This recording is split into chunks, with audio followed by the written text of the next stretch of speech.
Welcome to the Baseface Network.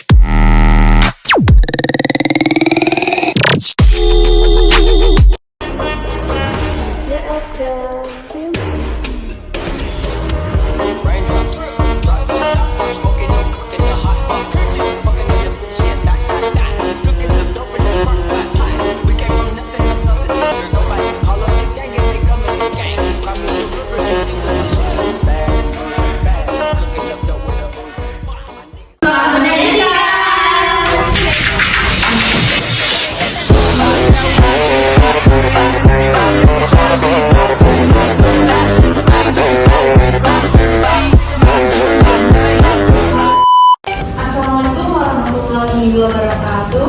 Waalaikumsalam warahmatullahi wabarakatuh.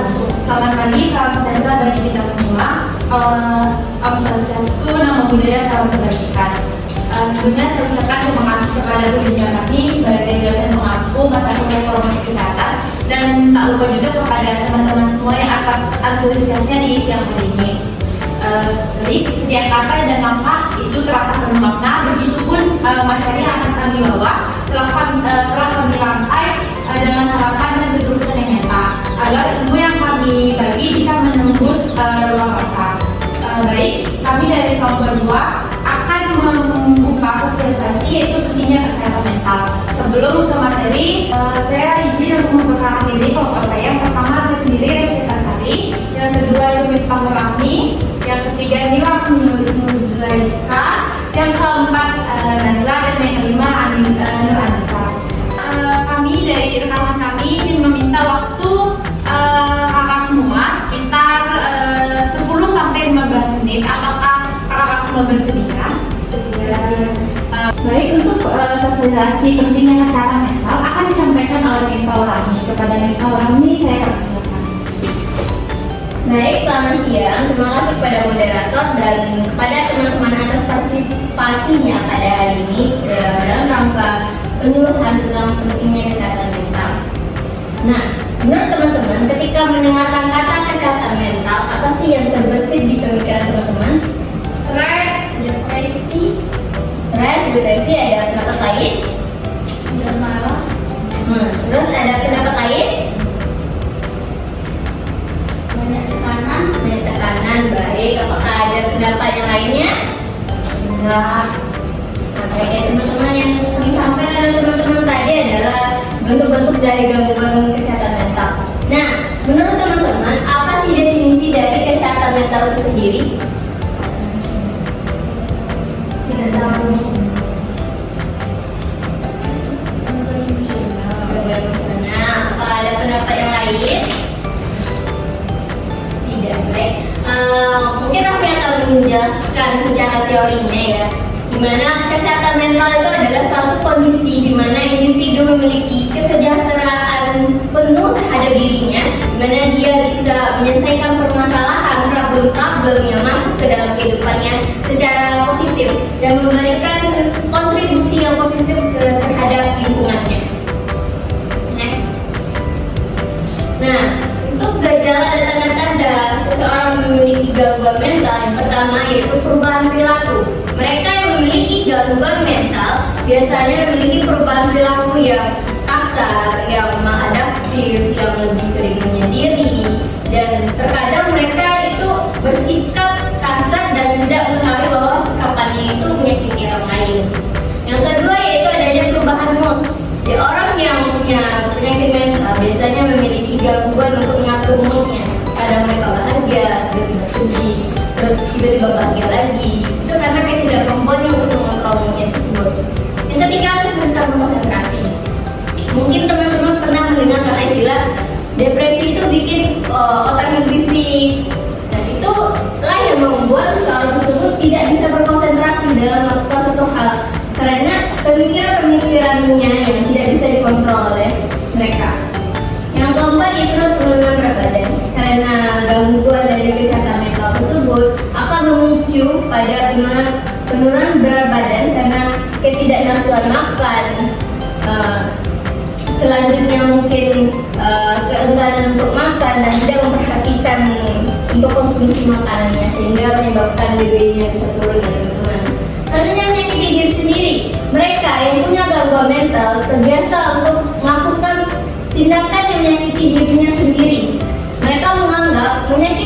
dirinya sendiri itu adalah suatu punishment yang mereka berikan ke dirinya sendiri.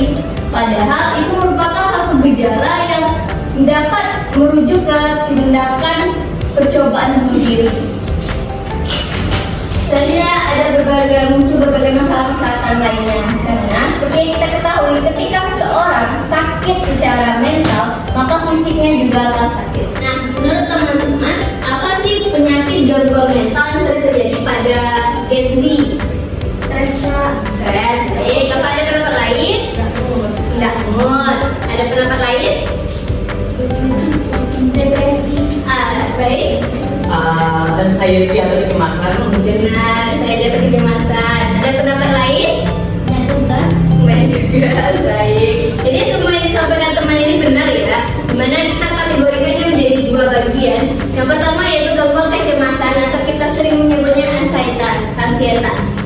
Yaitu merupakan suatu kondisi di mana seseorang mengalami kecemasan yang abnormal. Mungkin teman-teman mengira cemas kan normal, pas setiap orang cemas. Cemas atau anxiety ini normal, tapi dia akan menjadi abnormal ketika dia terjadi secara berlebihan.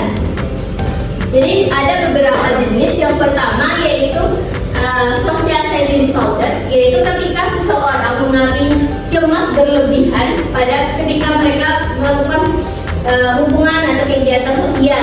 Jadi ketika mereka berbaur dengan dunia sosial, mereka merasa gugup, jantung berdebar, tekanan darahnya meningkat, sesak nafas, bahkan sampai mereka merasakan kesulitan untuk bernafas, bahkan dadanya pun bisa sakit gitu.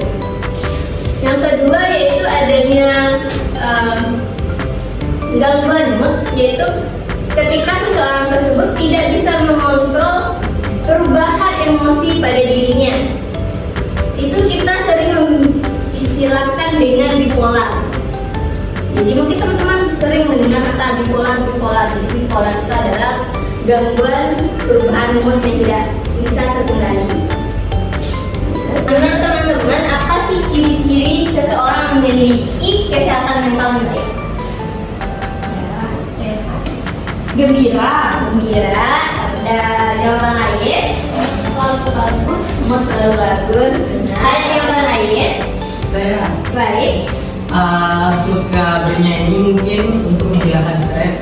Baik, benar ya. Yang disampaikan oleh teman-teman semua sudah benar. Dimana ciri-ciri dari kesehatan mental yang baik itu adalah hidupnya selalu merasa bahagia, mereka bisa bangkit dari kekecewaan dan kegagalan, memiliki hubungan yang sehat dengan keluarganya, dengan pertemanannya. Mereka akan senantiasa lebih fokus terhadap kesehatannya, baik secara fisik, dan mungkin juga mereka akan lebih fokus ke pola makannya yang lebih diperhatikan, jadi pola makan yang sehat.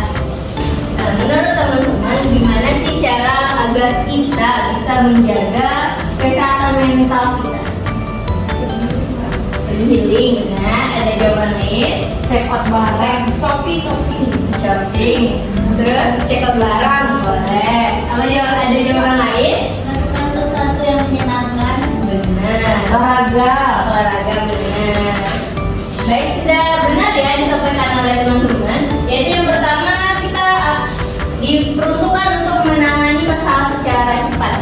Mungkin ketika kita punya satu masalah, maka kita langsung mencari solusi dari permasalahan tersebut. Jangan membiarkan permasalahan tersebut lambat laun, karena ketika kita membiarkannya lambat laun, akan muncul masalah-masalah lain yang berkaitan dengan masalah tersebut.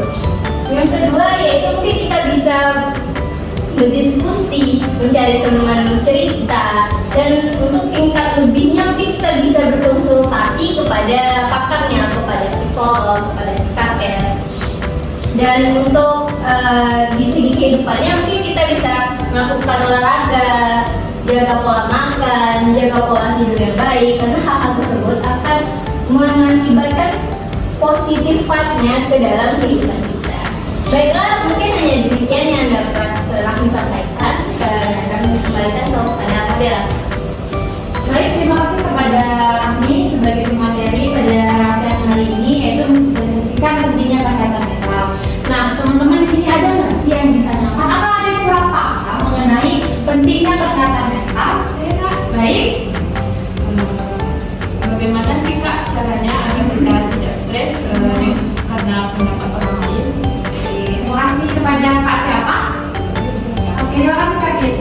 Baik, yang lain ada yang ditanyakan atau ada yang kurang paham sebelumnya atau akan dijelaskan lagi oleh Kak Ami nanti?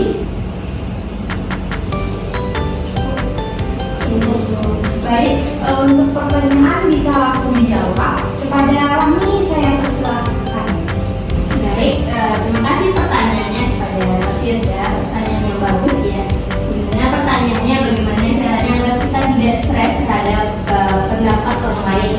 Sebenarnya kehidupan kita itu adalah hak penuh dari diri kita sendiri, dimana orang lain tersebut tidak punya hak terhadap hidup kita. Jadi tanamkan kepada mindset kita bahwasanya mereka apa yang mereka sampaikan itu tidak akan berpengaruh terhadap hidup kita. Karena ketika kita merasa terhina, merasa tersinggung oleh penyampaian mereka, berarti itu adalah adanya ikut serta pemikiran kita. Karena kita meng-ACC bahwasanya mereka ini benar-benar menyakiti kita. Ketika mindset kita menganggap, oh orang ini nggak nyakitin gua nih, orang ini nggak nyakitin gua, nah itu tidak akan berdampak kehidupan kita karena secara keseluruhannya itu diambil oleh kontrol pikiran kita. Makanya penting untuk kita menjaga pemikiran kita tetap positif. Nah mungkin itu yang bisa Rami sampaikan. Apa ada tambahan dari rekan-rekan? Baik, saya akan sedikit menambahkan. Bagaimana caranya agar kita tidak stres karena pendapat orang lain? Yang pertama itu fokus pada diri sendiri. Yang kedua, batasi interaksi. Yang ketiga, ingat bahwa pendapat orang lain adalah subjektif. Tidak semua orang akan setuju dengan Anda, dan itu tidak masalah. Yang keempat, kembangkan rasa percaya diri. Percaya pada nilai dan kemampuan Anda. Yang kelima itu cari dukungan. Berbicara dengan teman, keluarga, atau terapis dapat membantu Anda. Baik, jawaban yang disampaikan oleh rekan saya semoga bisa dapat dipahami dan juga diterapkan di kehidupan sehari-hari. Namun sebelum kita menutup sosialisasi hari ini, kami dari rekan kami ada sedikit brosur di mana di dalamnya ada informasi-informasi untuk kakak semua agar bisa diterapkan di kehidupan sehari-hari. Pada rekan saya persilakan untuk membagikan brosur.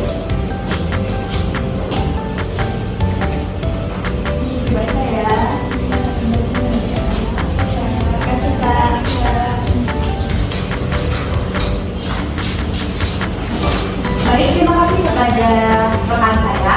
Lalu saya ada sedikit pepatah yang mengatakan ilmu tanpa amal itu bagai pohon tanpa buah. Begitupun teman-teman yang mendengarkan, semoga tidak hanya terhenti secara henti, tapi juga bisa bermanfaat dalam kehidupan sehari-hari. Begitu saja sosialisasi dari kami. Semoga dapat diterapkan di kehidupan sehari-hari. Saya tutup. Assalamualaikum warahmatullahi wabarakatuh. Waalaikumsalam warahmatullahi wabarakatuh.